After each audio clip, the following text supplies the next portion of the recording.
television. Ours it is.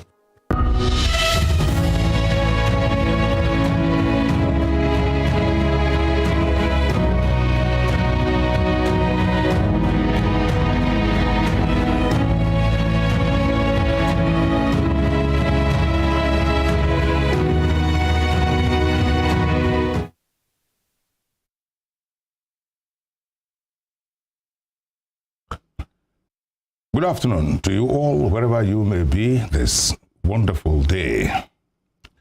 You're welcome to Western Spring Television, Oshobo, and to a fresh edition of your personality interview program, Pertinent Questions. Today, the pertinent questions we're going to ask will focus on education generally.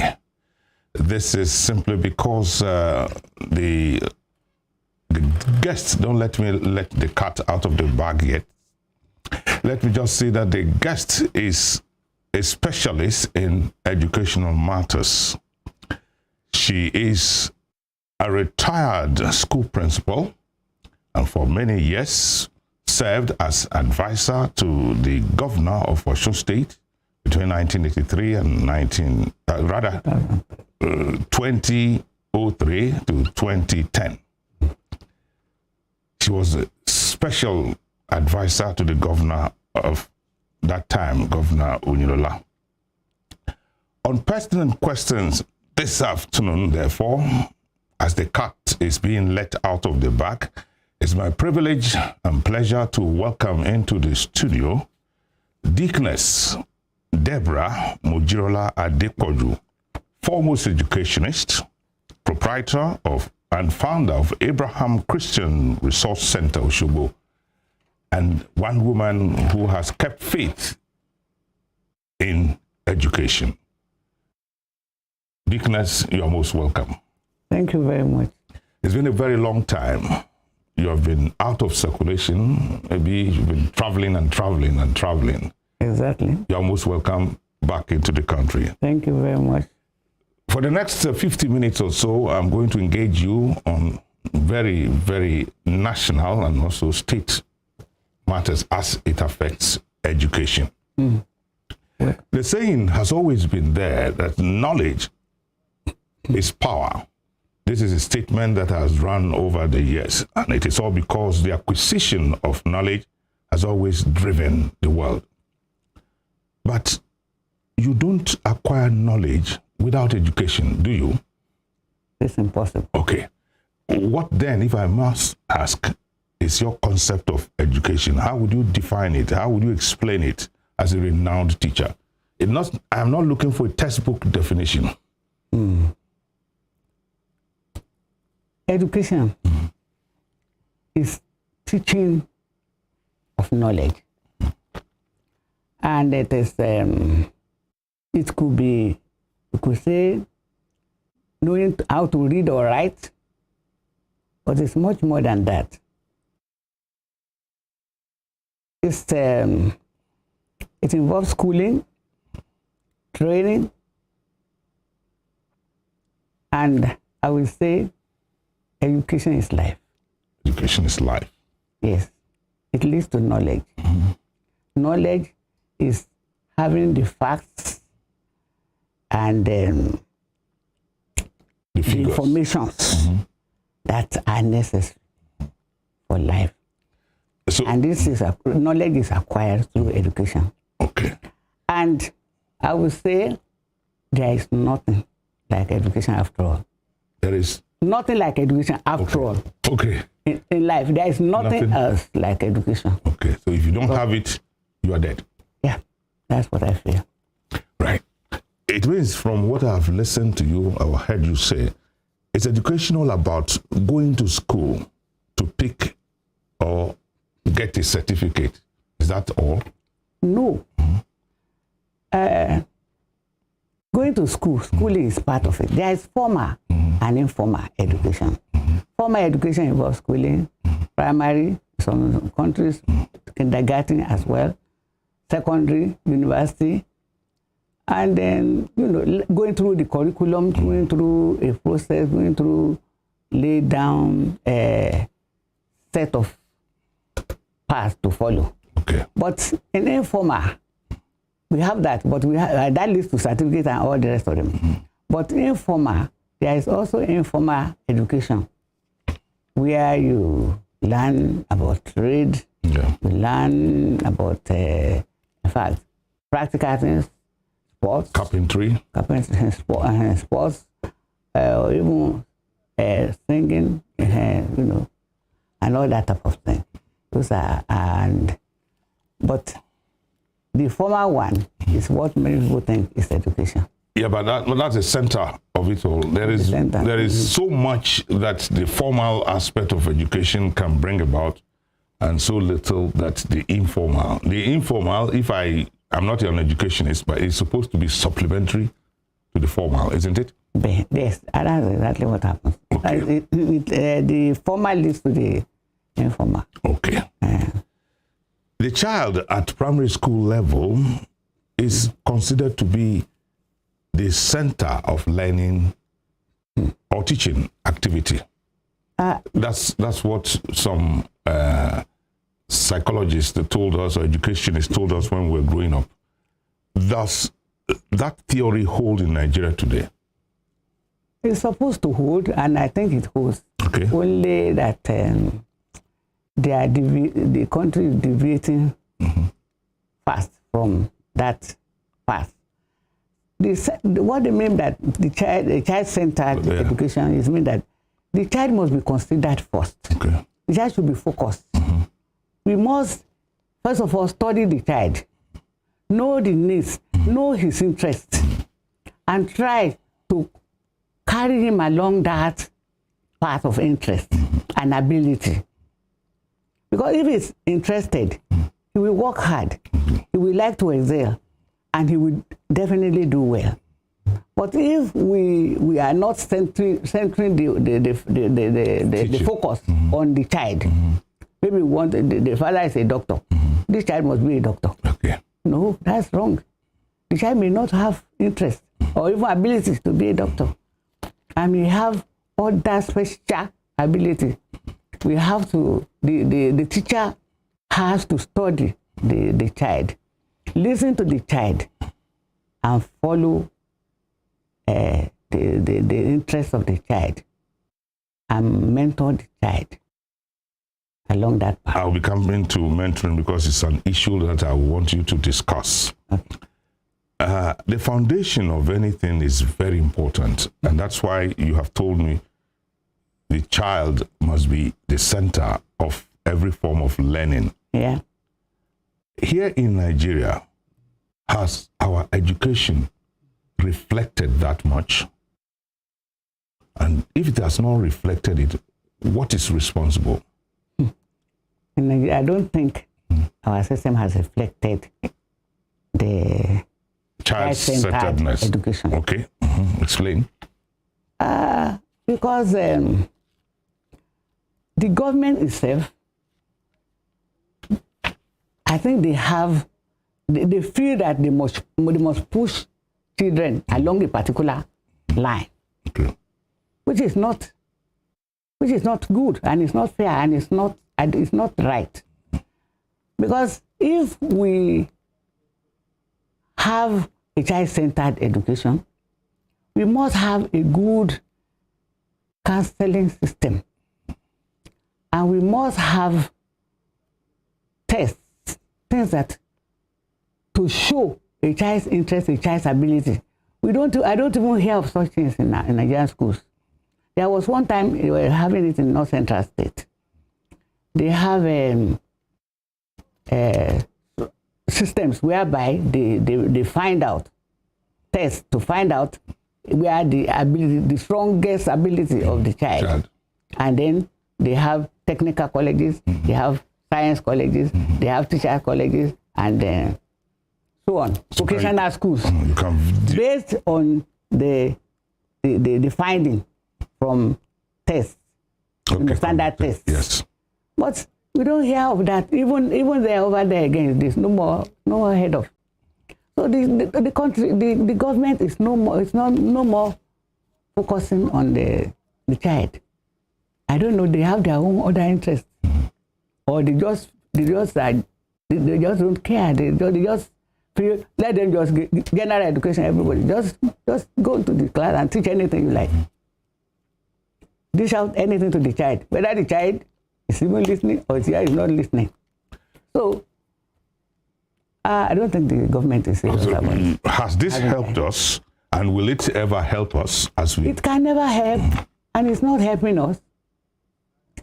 That is why you find some children, after leaving school, they go they go the other way. They may even go turn completely round, or round from science to art, music. To music. You find them so many in the world today. They are lawyers and they take to music. They are doctors. The medical doctor goes back to the university and learn law or learn agriculture. What's wrong with that? Isn't it acquisition of more and more knowledge? Yes, but it's time wasting. Okay. Since once you know their area, where they are strongest, why don't develop and let them move forward? Let them move fast. I believe that we should look into it and not just okay. Let me come to the next question. Teachers are supposed to be destiny molders. Destiny molders. They are supposed to mold the children's destiny. Yeah. One finds it difficult to think that in Nigeria today, or let me say, is this thinking still very much in the Nigerian educational system today? Is it? I don't think it is as it used to be. I think things are getting worse. And it's not because it's not in that profession alone. I think there is a problem in Nigeria generally that is, affecting every sector, every sector. Because people are, including teachers and other workers, they are casting side glances. They are no more completely dedicated.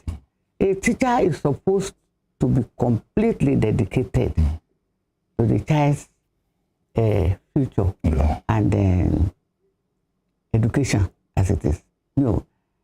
But because of what we have, the problems the country is facing, I think is one of the reasons why the teacher is not completely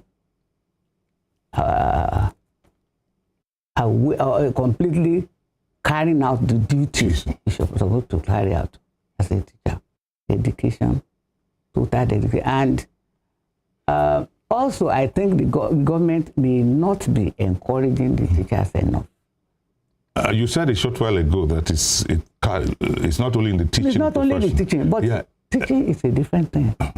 Teaching is the future of the country. Yeah. It's the future of the country. It's the future of any society that they are guiding. So they are handling? Why is it that we have lost values? And so the teacher cannot demonstrate not only competence, but commitment. The commitment is lost because of the environment we find ourselves. The teacher has to go and line up for petrol, line up for privacy, line up to take money. The students are there suffering. And even if the teacher is committed, if you find a few of them very committed that should be rewarded, their commitment should be rewarded and appreciated, identified. They are not. You see, that's the major problem. So money, what factor is money? The push for money, the urge to get money. I would say survivor. Okay. I will not say money as such. Survival instinct. Survivor in this country is pushing people out of the path they should be following their professions. Even, you see, in the past, university lecturers, they don't get involved in any outside selling anything. Selling shirts, shoes. They bury their heads inside their lab, doing research, working for the whole for everybody, for the nation, for the future of our country, of our children, for our children, our future. But things have changed a lot, and I think that's the hardship that is causing all this. The way government, very soon I'll ask you who is responsible. But before then, the manner we have been running education in this country, the manner we have impacting knowledge into and onto our children, are we sincerely doing it with a view to impacting meaningfully on the coming generation? What I'm trying to say is that from what we are doing, will our future generation of students not suffer education-wise? They are already suffering. Yeah, yes. The future is bleak, but we just have to have faith that things will improve.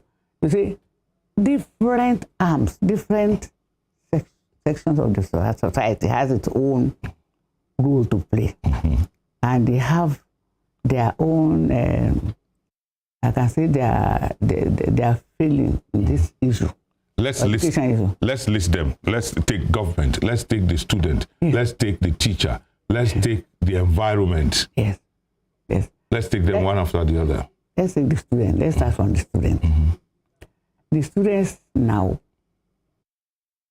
are not as hardworking. There is not the type of discipline we used to have in schools. If a child is not disciplined, he cannot learn. The learning cannot be effective. Teacher asks you to do an assignment, but you don't even fear the teacher. You don't care. You don't respect the teacher. You say, if I don't do it, what will you do? But if you do it, it's for your own good. So that aspect is the students, the students are no more as hardworking or disciplined or respectful as they used to be. And this also stemmed from whom? Their parents. Some parents dish out wrong things to their children. And say, you have your own right. Your teacher cannot tell you to do this and to do that. Yeah. Whereas the interest of the teacher may have, I'll come to the teacher.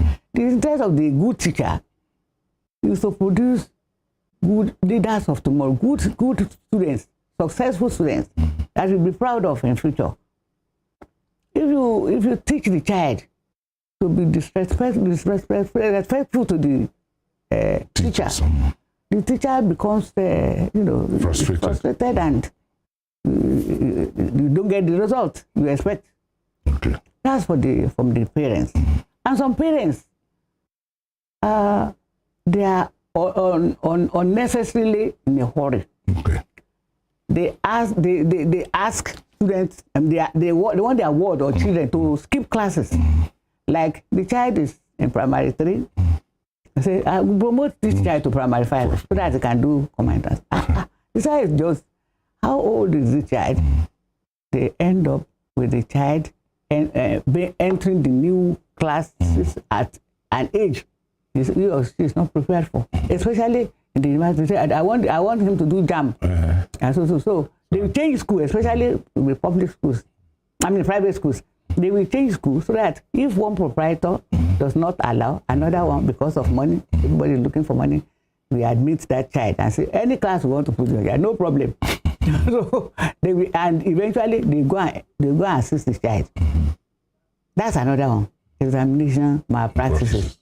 And that ruins the child completely. Erodes his confidence, his self-confidence, his positive image. They don't know. It does that. And when he gets to the university, at times they lie about their age. Yes.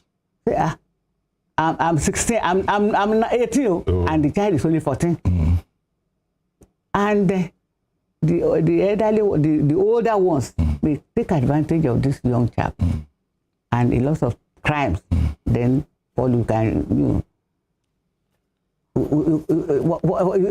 what happens later can better imagine than the environment. So, the environment now. The environment allows this type of misbehavior. The child sees how they hail anybody with money, not bothering how the money gets to his hand, and he's also, looking for money. So it comes out of the even while in the university, he has already started looking for money. Joining the Yahoo and all that type of criminal groups. He's already looking for money. And the environment generally welcomes him and hail him as long as he has money, which is very, very bad.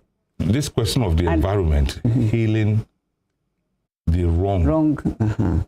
Both at any level, particularly elderly level, 45 years old and plus, and they hail him, not knowing, not bothering to find out how he got the money.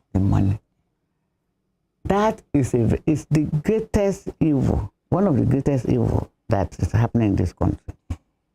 And it didn't used to be like that before.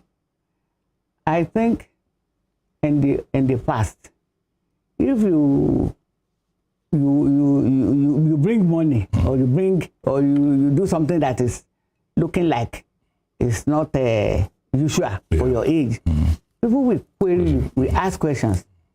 Even parents will ask, how do you get this? How do you come about this? It doesn't seem that the society cares now anymore. And that is the problem there. Okay, now given all this scenario you have painted. We have not talked about government. Okay, all right. The government is not encouraging education, not funding it enough, not monitoring it enough. You see, if education is not well funded, there cannot be progress. Quality education. You must have adequate equipment. You must have teachers, qualified teachers, trained and retrained as necessary. And you must have strong inspectorate. People are just left to do whatever they like. And the principal, after for some time, gets tired of, running after the teachers and so on. So, and they too, they have been demoralized. They don't bother because maybe they lack essential equipment that should come from government in their schools, and because of that, things are just getting worse. But I want to say that policies as well.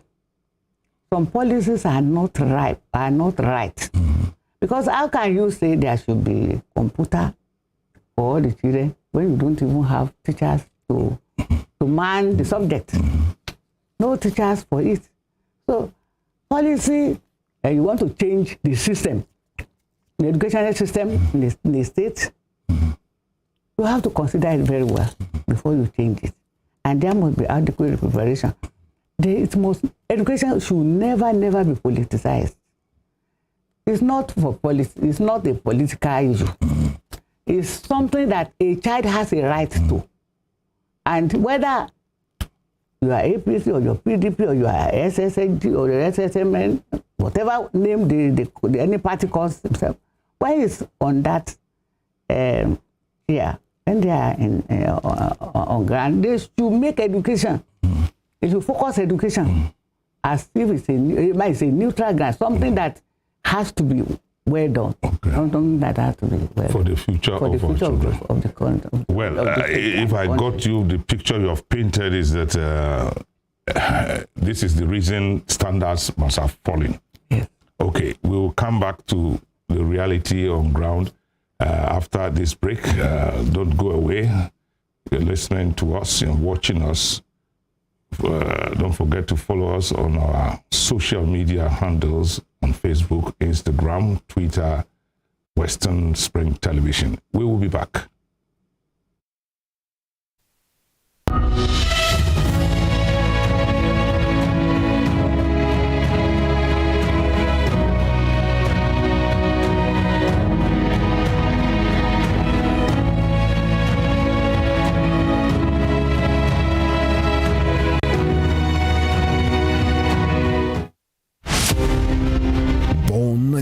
Jeremiah Oyeni Obafemi on March 6, 1905. Obafemi Awolowo was a prime architect of Nigeria's independence and most consummate advocate of free education and social welfare in Africa's most populous nation. Erudite politician, thinker, and philosopher, Awo was fondly addressed by associates and political colleagues, brought his unique attributes to bear on governance in the defunct Western region. He administered as leader of government business and the premier between 1955 and 1958. Obafemi Awolowo's premiership witnessed pioneering in multi-sectoral policy initiatives and execution. The Western region under his administration paraded several enviable records. First television station in Africa, first real estate in Nigeria, first high-rise building in Nigeria, first modern sports stadium in Nigeria, first agricultural settlement in Nigeria, first modern civil service secretariat in Nigeria, and first industrial estate in Nigeria. His face is on 100 naira denomination as a mark of honor for his distinguished services to his country. Western Spring Television identifies Obafemi Awolowo as a major character in history.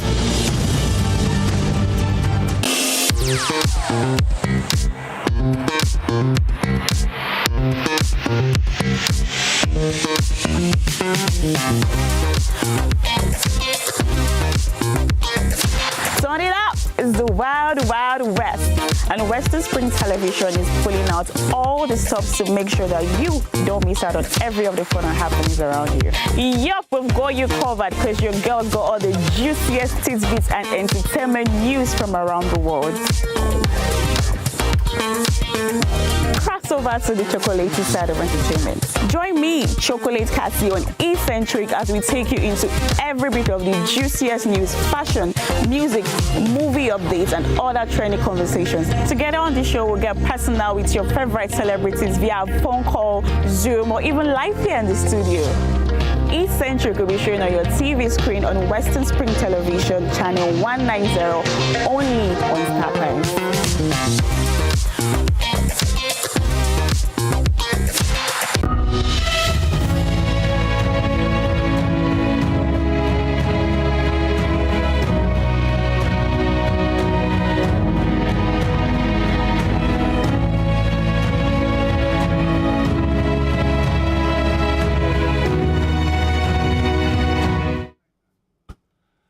Welcome back on the program Pertinent Questions on Western Spring Television.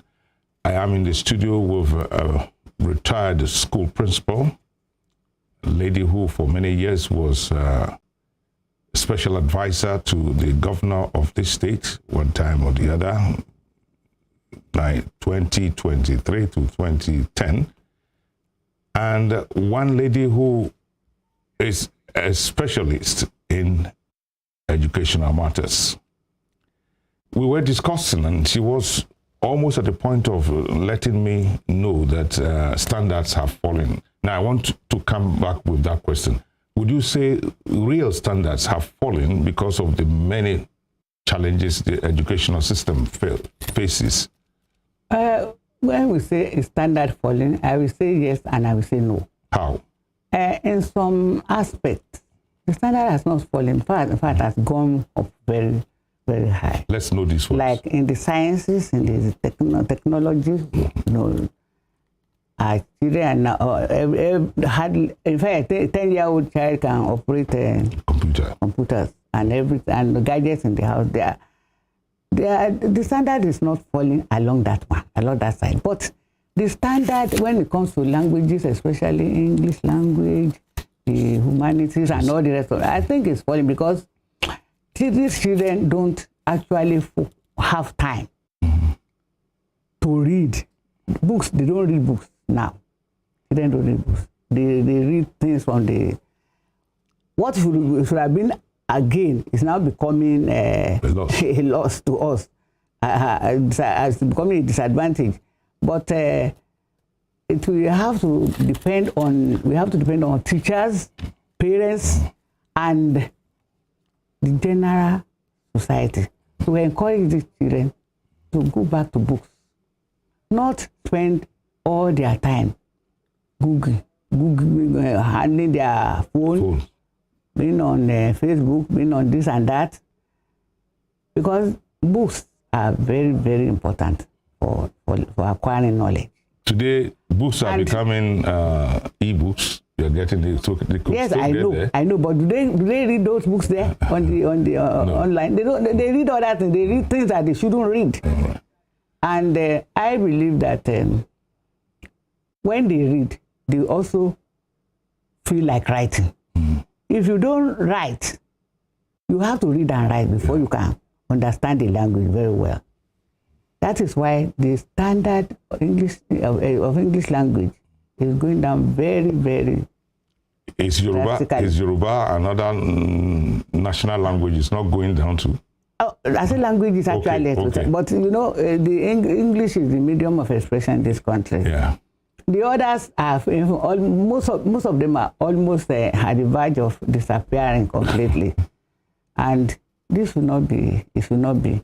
Education should be all round. There should be all round education. The British wartime Prime Minister, Winston Churchill, had cause to say education, what is most important about education is the appetite for it. Appetite. Successive Nigerian leaders or administrations, have they demonstrated enough appetite for education? I would say in the current age that we are, there's no evidence that they have demonstrated enough appetite. Like in the past, if you remember Awolowo, he was really very keen on education. And you see how he achieved a lot. Yeah, even those who came after him, the Jakandes, the Bola Iges. Yes, they focused on education. They were really, really passionate about education. And we saw the result. But things have changed a lot. Education has been relegated to the background by most government now. It's a lot of poor funding. Poor funding.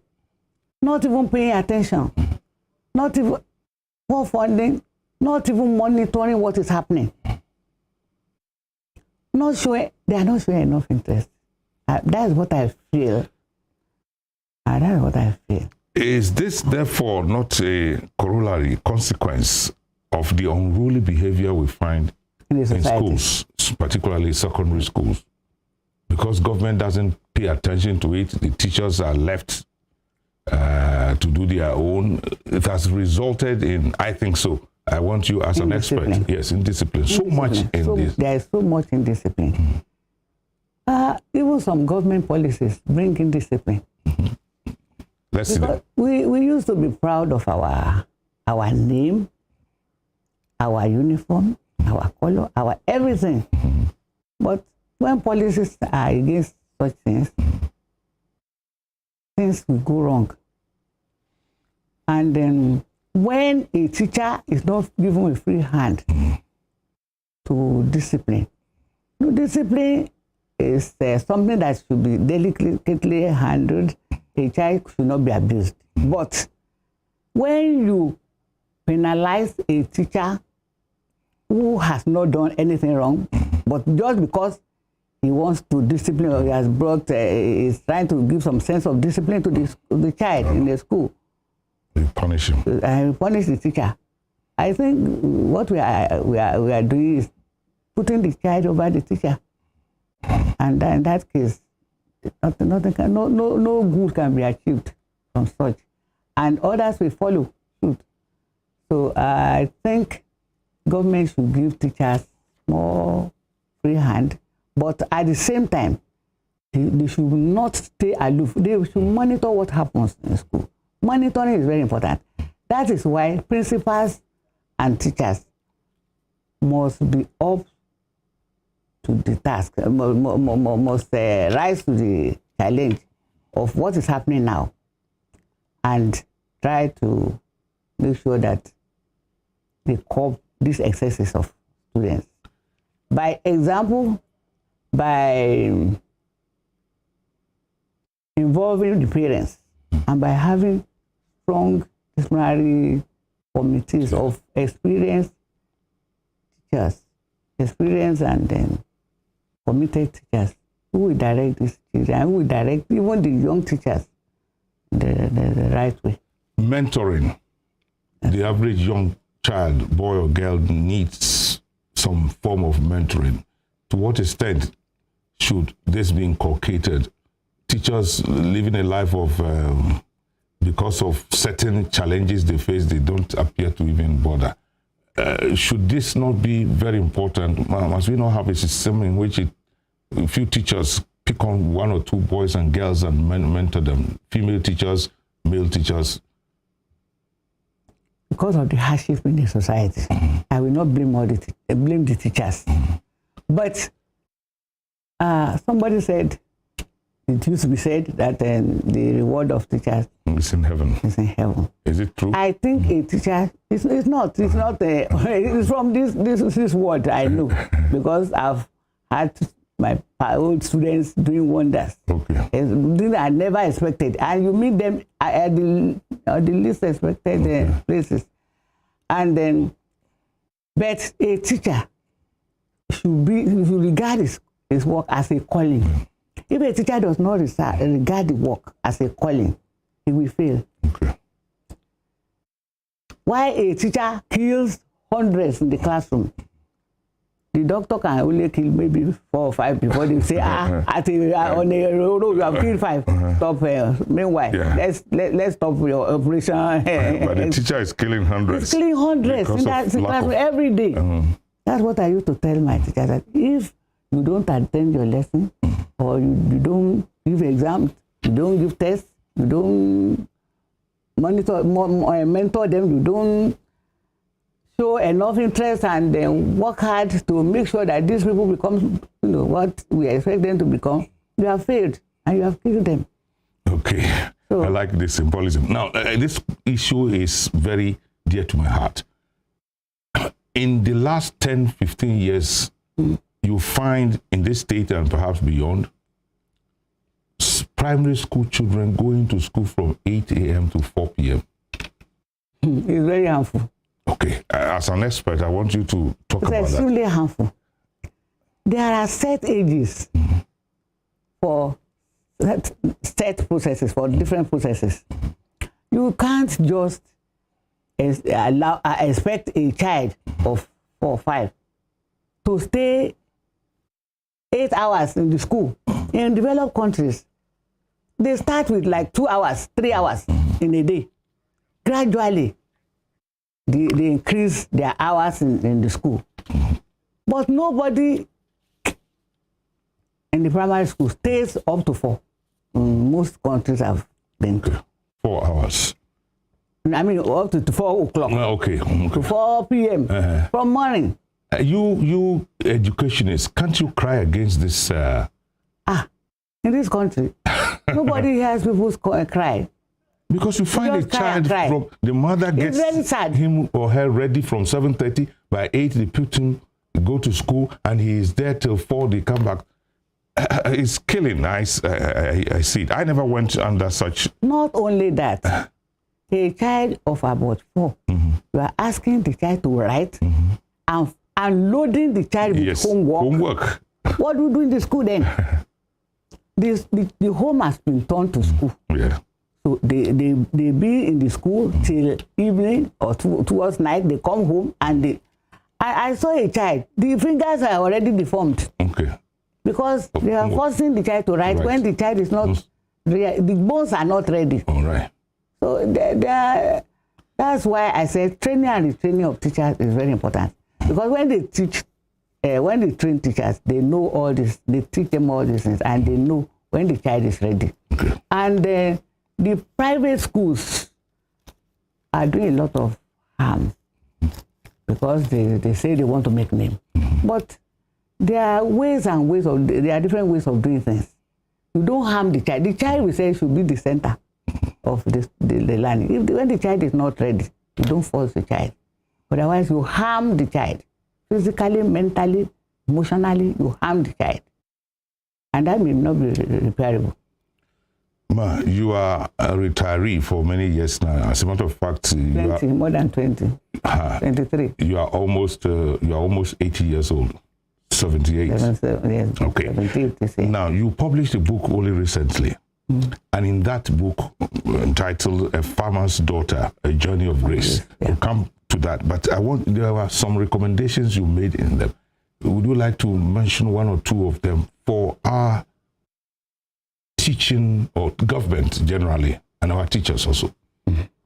And head of schools. Yes.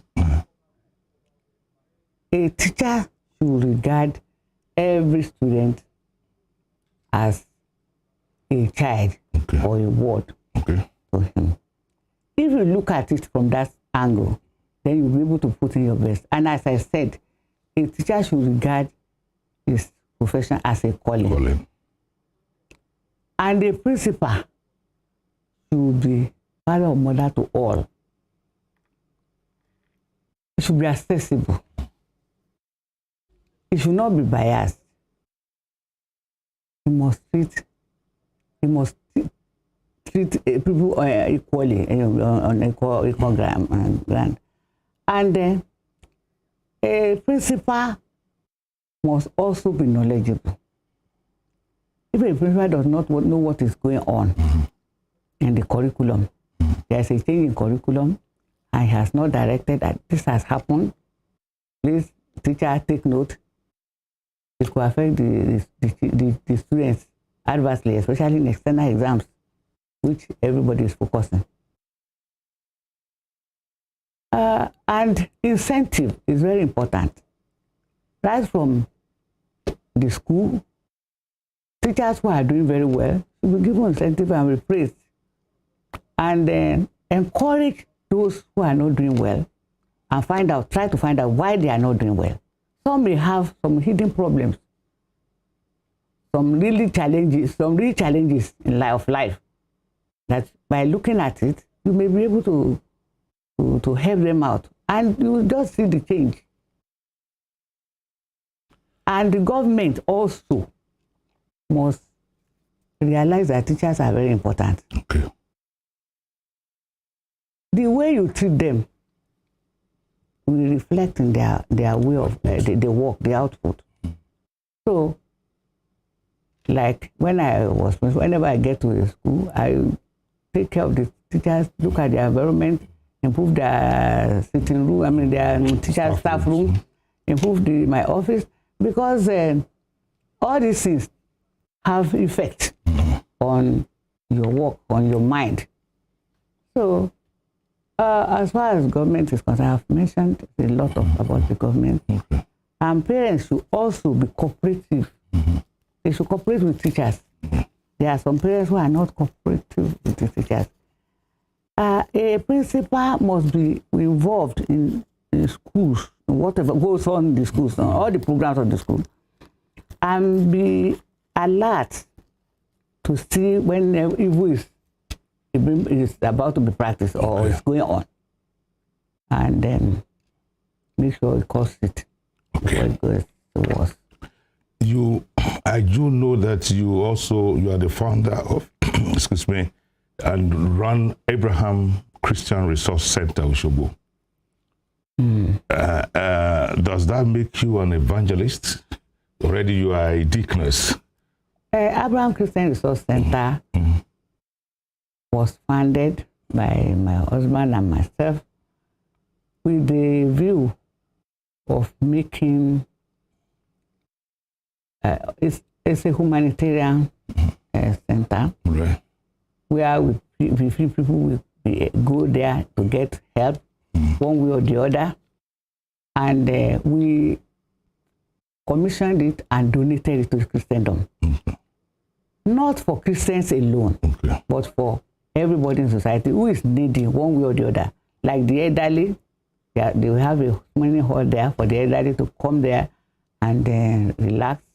If one has an elderly person, instead of locking him or her in the house, can bring them there, and after office hours, come and collect them and so on. We have television. Then we take care of widows and so on, and give free medical tests and some Okay. donation. May I add, time is not on our side. That is what we have there. Okay. It's not a church. Okay. No, I'm not saying it's a Christian And I'm center. not an evangelist or anything, but I can say I'm an evangelist because I preach. All right. Okay. Even my books, my cast with Jesus. In your book, you made very, very endless references to your late husband. Tell us in one or two lines before we close what the man meant to you. Meant everything. Somebody said, your husband is the star of that book. I said, he deserves to be. He was an exceptional husband. Okay. He was loving, a good father, a good husband. I can't describe him. Okay. It's just too much. It was just too much. You have come out with what I would call the first book, God Sparing Your Life. Do we expect some other books, even at 78? Nobody knows. I never knew I would even write this one because I wasn't thinking of such a thing. But my grandchildren called me on and they made sure I wrote something down. You always say, tell us your story, Grandma. And one said, write it down. I said, what are you asking for? You are asking me to write a book. I said, that is difficult too. But you ended up writing a book. Thank God. Within 5 weeks, I was able to find a holiday in UK. I congratulate you on this. It's a very good book, and it is something that teachers and educationists must be willing to learn because there is so much in it. This is your first time on this station, isn't it? Yes. What do you have to say for? Are you impressed? Extremely impressed. I'm very, very impressed. I want to congratulate my brother, his son, to me, Femi Adefila. I'm very proud of him. What he has done is really remarkable. The first day I came here, I was really impressed. Today, I didn't even know that time that there was a television arm, Western Springs Television. I congratulate him on this noble achievement, this media industry. I wish him all the best in this endeavor and all his endeavor in life. I really congratulate him and I'm happy to be here. And I know nothing will limit him. He continue to grow from strength to strength in the mighty name of Jesus. Amen. Yes. Well, I'd like to thank you, but before I thank you, I'll say Albert Einstein said that education is not a learning of facts, but a training of the mind. That much, without quoting Albert Einstein, you have explained it to us. I'd like to appreciate your coming. I invited you at a very short notice, but you have managed to be here. We appreciate your coming, and we thank you very much. To the viewer at home, I have the last 50 minutes or so been in a homely chat with a lady who today we can call an author because she has written the book and it's entitled The Daughter of a Farmer's Daughter, The Journey of Grace. But most importantly, we have known her to be a retired school administrator and principal. She also was for 7 years. She was also for 7 years the special advisor to the governor Olagunsoye Oyolola. For 7 years, she was his educational advisor. I'm talking of no other person than our guest for today, Deaconess Deborah Mujirola Adepoju. Until next week, when my or rather alternate presenter and anchor will come your way with another personality, we'd like to appreciate you for being there for us. And just to remind you, don't you forget to follow us on our social media handles on Facebook, Instagram, Twitter, and Western Spring Television. And you can also watch us live and subscribe to our YouTube at Western Spring Television. Until we come your way some other time, the pleasure has been ours. Thank you for being there. I am Adetoye Shitualamu.